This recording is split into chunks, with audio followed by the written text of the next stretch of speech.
Et souvent, et c'est souligné aussi par le pape, on va dire que si en tout cas elle n'est pas co-rédemptrice, elle a beaucoup aidé au ministère de Jésus. Mais en fait, c'est pas tout à fait vrai. Encore une fois, au regard de la Bible, ce n'est pas tout à fait vrai. Quand Jésus a commencé son ministère, Marie et les frères de Jésus, frères et sœurs de Jésus, ne le reconnaissaient pas pour qui il était et faisaient tout pour l'empêcher de rentrer dans son ministère.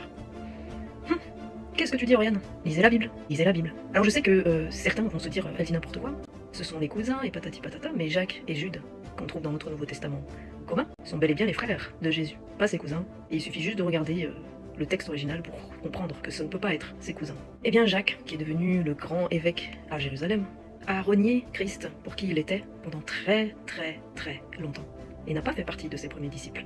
Oh, ça pique. C'est là que c'est important de lire la Bible, tout simplement. Et après on va me dire, oui, Moriane, t'es solo scriptura, et non, rien à voir. Rien à voir.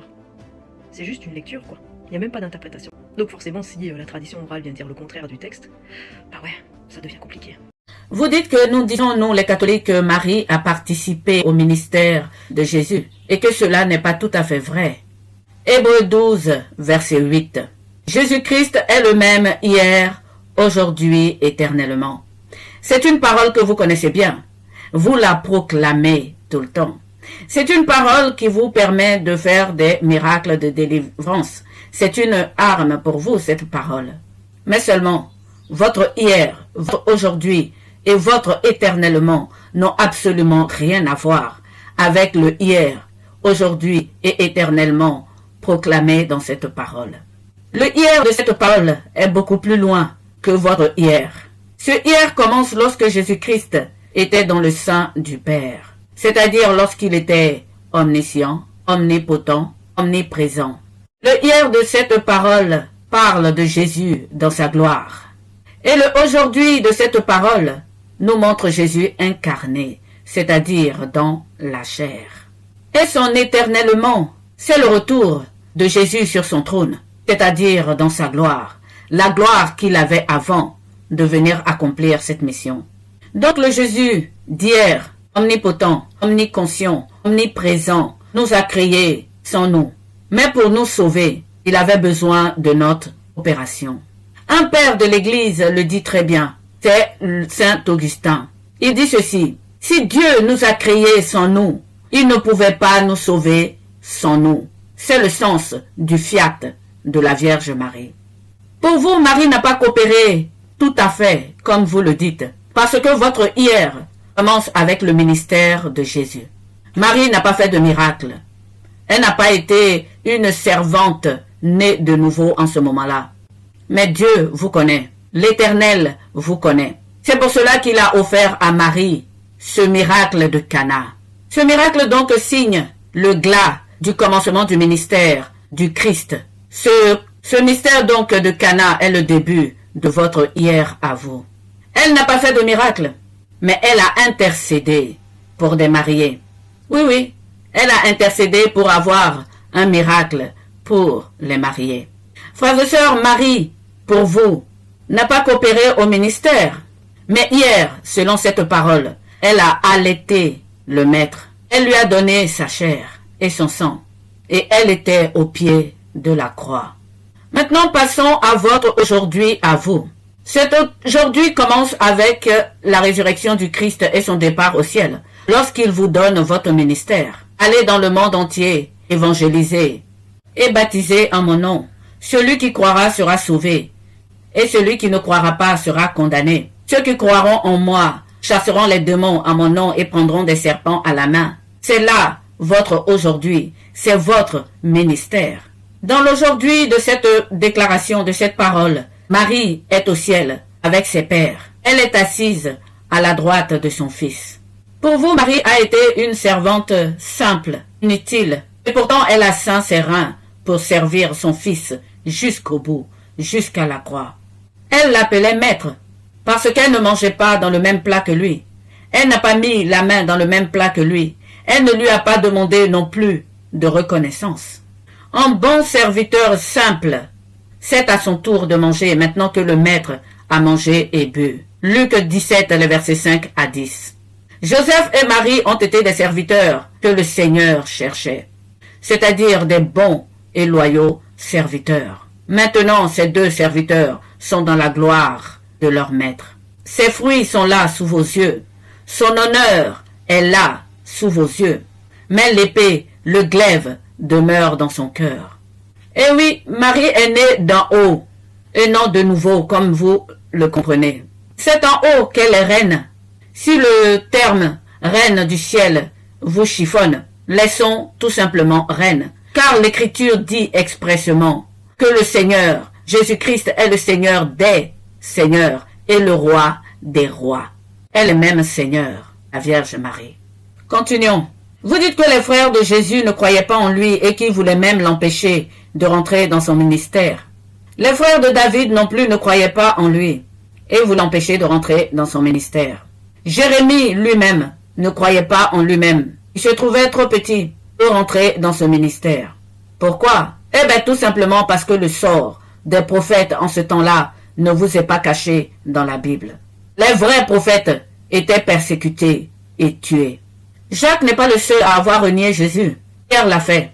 Et si nous étions en ce temps-là, je vous laisse méditer là-dessus. Marie, elle, n'a pas renié son fils. Elle était avec lui au pied de la croix. Jacques et Jude sont dans la Bible à cause de l'Église catholique. Ouais, c'est l'Église catholique qui a constitué les livres du canon de la Bible que vous avez en main. Contrairement à Enoch, qui détaille très bien le purgatoire auquel vous ne croyez guère. Contrairement à Thomas, ou même à Marie-Madeleine, ou même à Philippe, ils ont tous écrit des évangiles. Si donc Jacques et Jude se trouvent dans le canon de la Bible, c'est bien que l'Église catholique a reconnu qu'ils étaient les frères du Christ. Eh oui, l'Église reconnaît bien cette filiation. Aucun catholique, en tout cas pas moi, n'ait pensé une seule fois, un seul jour, un seul moment, que Jacques, Jude, Joseph, Siméon et les sœurs de Jésus sont ses cousins. Jamais. Nous savons que ce sont ses frères, mais nous disons tout simplement qu'ils sont demi-frères. Ce que je veux dire n'est pas au nom de tous les catholiques. C'est ce que je pense personnellement. Je pense que Saint Joseph a eu un premier mariage et que ses enfants, 6 au minimum, viennent de ce premier mariage. Ils étaient les aînés de Jésus et non les cadets. La première raison, c'est que ce pauvre et bon et loyaux serviteur qu'est Saint Joseph est décédé même avant le ministère de notre Seigneur Jésus-Christ.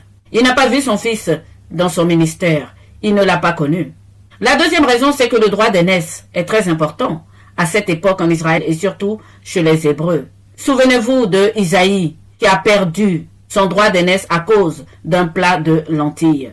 Donc les aînés, frères et sœurs, c'est très important pour les Hébreux. Et ce droit d'aînesse, Jésus-Christ l'a reconnu au travers de ses frères. Vous dites que Saint Jacques était le premier évêque de l'église de Jérusalem. C'est parce qu'il était le frère aîné de Jésus. C'est le droit d'aînesse que le Christ lui a reconnu, en faisant de lui le premier à Jérusalem. Donc les fils de Joseph étaient les aînés. Ils étaient grands. C'est la raison pour laquelle il les a laissés dans le convoi pour aller avec Marie rechercher Jésus qui avait 12 ans dans le temple. Frères et sœurs, nous sommes tous les frères et sœurs et mères de Jésus. C'est la parole qui le dit. Tous ceux qui font la volonté de Dieu sont frères, sœurs, mères du Christ. Voyez-vous, l'enjeu n'est pas qui est le frère de Jésus, mais qui est l'ami de Jésus. L'ami comme Lazare. Parce que ses amis, il les relèvera. Oui, je suis sœur de Jésus. Ce que je voudrais être, c'est être son ami, sa meilleure amie. Et pour cela, il faut être des serviteurs bons et loyaux. Des serviteurs inutiles hier pour être des serviteurs nés d'en haut et honorés éternellement. Joseph n'a donc pas connu la Vierge Marie autrement que elle est la Vierge des prophéties, celle qui devait donner le Mashiach. Voilà comment Joseph a connu la Vierge Marie. J'ouvre une petite parenthèse ici. Après cette série de vidéos, vous pourrez regarder une autre vidéo que j'ai intitulée La Sulamite. La Sulamite est une jeune fille vierge qu'on a envoyée à David pour le réchauffer à son âge avancé. Il n'eut aucun rapport sexuel avec elle. Après donc la mort du roi David, Adonias, le frère de Salomon, voulait prendre pour épouse cette Sulamite. Salomon l'a fait tuer. Et ensuite il a écrit le cantique des cantiques pour cette Sulamite.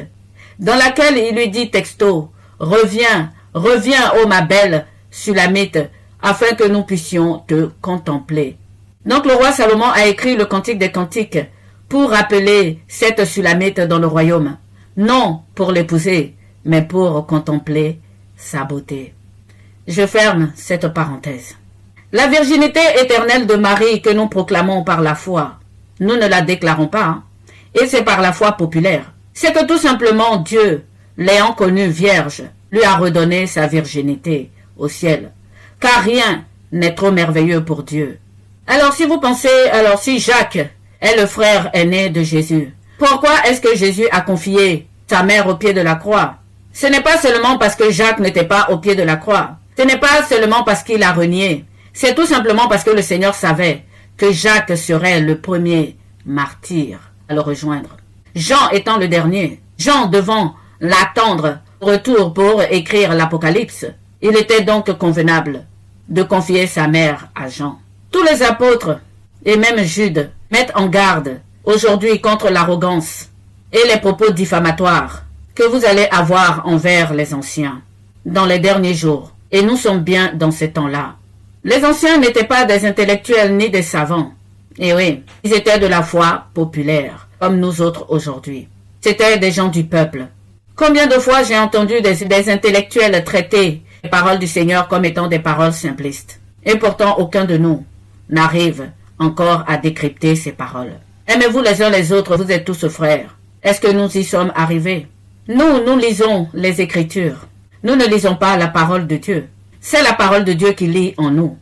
La plupart d'entre vous, vous lisez les Écritures. Vous dites que vous comprenez la parole de Dieu et que la parole de Dieu est complète dans les livres. La parole de Dieu est vivante et efficace, plus tranchante que toute épée. Elle juge les sentiments et les pensées du cœur. Hébreux 4, verset 12. C'est la parole qui lit en nous. La parole révèle le miroir de notre âme. Nous ne lisons que les Écritures. Croire en lisant la Bible que nous lisons la parole de Dieu, c'est nous tromper nous-mêmes. C'est vous tromper vous-même. Vous lisez les Écritures. Vous lisez pas la parole de Dieu. C'est la parole de Dieu qui lit en vous, car la parole de Dieu est vivante. Marie, frères et sœurs, a enfanté cette parole et son âme a été transpercée par un glaive. La parole de Dieu est une épée. Notre connaissance aujourd'hui est incomplète. Les paroles dites au nom de Dieu, les Écritures, sont également incomplètes. Respectons-nous les uns les autres.